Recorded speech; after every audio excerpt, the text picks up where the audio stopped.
பாருங்க, 168 மணி நேரம் எங்க இந்த வாரத்துல நீங்க உங்களுக்காக தேவன் நமக்கு தந்த இந்த ஒரு வாரத்துல 168 மணி நேரம். ஏமா, இந்த 168 மணி நேரத்துல இந்த ஆலயத்துக்குள்ள நீ இருந்தது எத்தனை மணி நேரம்? நல்ல கவனி. அந்த 3 மணி நேரத்தை, அந்த 3 மணி நேரத்திலும் நீ உண்மையாய் அவருக்கு முன் இல்லை என்ற கர்த்தர் உன்னை எப்படி ஆசீர்வதிக்க முடியும்?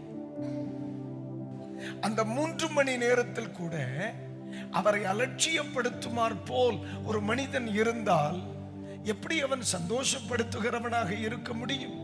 வேதம் சொல்லுகிறது, நீங்கள் கிரயத்திற்கு கொள்ளப்பட்டிருக்கிறீர்கள், ஆகையால் தேவனுக்கு உடையவைகளாகிய உங்கள் சரீரத்தினாலும்.